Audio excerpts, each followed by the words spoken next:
امیر شریعت عطا اللہ شاہ بخاری رحمۃ اللہ علیہ کو زیر کرنے کے لیے برطانوی استعمار پسندوں اور ان کے حاشیہ برادروں نے کئی حربے زیر کار لائے، لیکن وہ اس مرد مجاہد کی گردن طاغوتی قوتوں کے آگے خم نہ کر سکے۔ اس طرح کی ایک کوشش سر سکندر حیات خان وزیر اعظم پنجاب نے بھی کی اور مولانا کے خلاف زیر دفعہ 302، 103 وغیرہ کے تحت بغاوت کا مقدمہ چلایا۔ اس مقدمے کی سماعت 11 مارچ 1940 کو لاہور ہائی کورٹ کے ایک بینچ میں شروع ہوئی، جو کہ جسٹس ینگ اور جسٹس رام لال پر مشتمل تھا۔ اس مقدمہ کو ملک گیر شہرت ملی۔ شاہ جی رحمۃ اللہ علیہ کو جب ہائی کورٹ میں لایا گیا تو جج نے پوچھا کہ کیا آپ نے کہا تھا مرزا قادیانی واجب القتل ہے اور مرتد ہے؟ شاہ جی نے کہا، جج صاحب میں نے کہا نہیں تھا بلکہ کہا بھی تھا اور اب تیرے سامنے بھی کہتا ہوں، اور جب تک میری زندگی ہے تب تک کہوں گا کہ مرزائی کافر ہیں، مرتد ہیں، واجب القتل ہیں۔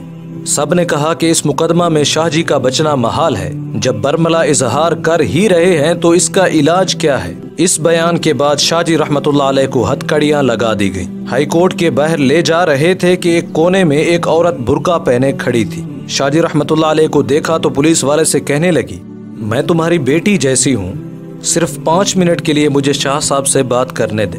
شاہ جی اپنی زبانی بیان کرتے ہیں کہ پولیس والا حیادار تھا اور اس نے عورت کو اجازت دے دی تو وہ میرے قریب آئی اور کہنے لگی، ابا جان میں آپ کی رہائی کے لیے روزانہ قرآن کا ختم کرتی ہوں اور دعا کرتی رہتی ہوں۔ شاہ جی رحمۃ اللہ علیہ فرماتے ہیں کہ وہ عورت یہ کہہ کر رو پڑی اور پیچھے ہٹ گئی۔ اس کے ان الفاظ سے میرے چہرے پر ایسا جذبہ پیدا ہوا کہ سارے ساتھی وکلاء کہنے لگے، شاہ جی کیا ہوا؟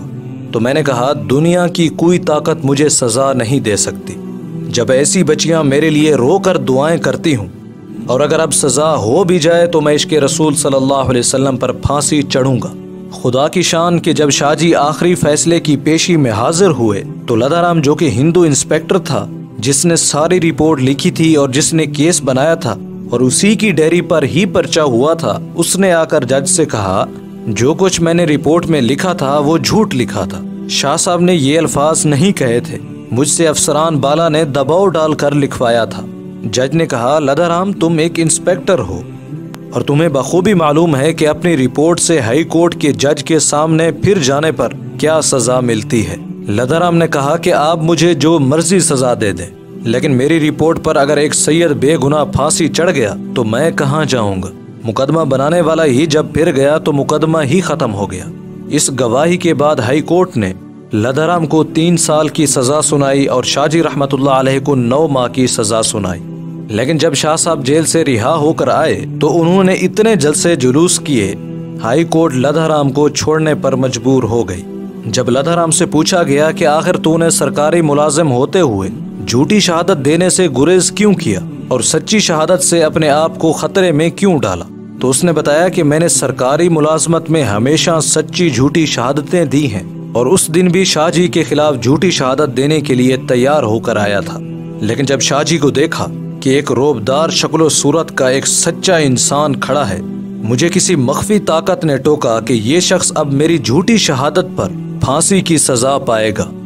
میرا دل لرز گیا اور دل میں عہد کر لیا کہ دنیا کی ہر مصیبت برداشت کر لوں گا، لیکن اس عظیم انسان کے خلاف جھوٹی شہادت کا گناہ کبھی نہیں کماؤں گا۔ اس پر لدھارام کو 3 سال کی سزا ہوئی۔ شاہ جی رحمۃ اللہ علیہ اپنی تقریروں میں اکثر فرمایا کرتے تھے، ایک طرف میں بے نوا تھا، میرے غریب ساتھی جیل میں قید تھے، میری اولاد کم سن اور والد ضعیف العمر تھے، تو دوسری طرف فرنگی جاؤ حشمت تھی، خزانے اس کے، پولیس اس کی، عدالتیں اس کی، جیل خانے اس کے، سب اختیار و اقتدار اسی کا۔ مگر یوسف علیہ السلام کی پاک دامنی کی گواہی جس طرح شاہد شاہد من اہلہا، زلیخا کی تمام تر الزام تراشیوں کے باوجود ان کے اہل میں سے ہی کوئی یوسف علیہ السلام کے حق میں بول پڑا تھا، اسی طرح لدھارام انگریزوں کا گھریلو گواہ ہونے کے باوجود بھی میرے حق میں بول پڑا۔ محترم ناظرین، اخلاص کی ہمیشہ اپنی ایک کشش ہوتی ہے جو وہ انسانوں کو اپنی طرف کھینچتا ہے۔ دعا کرتے ہیں کہ اللہ تعالی ہمیں بھی اخلاص عطا فرمائے، دعا کرتے ہیں کہ اللہ تعالی ہمیں دین کی صحیح سمجھ عطا فرمائے۔ اس ویڈیو کے بارے میں کمنٹ سیکشن میں اپنی رائے کا اظہار ضرور کریں۔ امید کرتے ہیں یہ ویڈیو آپ کے علم میں اضافے کا سبب بنی ہوگی۔ اگر یہ ویڈیو آپ کو اچھی لگی تو اسے لائک کریں اور شیئر بھی کر دیں۔ ملتے ہیں ایک نئی ویڈیو کے ساتھ، تب تک کے لیے اجازت دیں۔ السلام علیکم ورحمۃ اللہ وبرکاتہ۔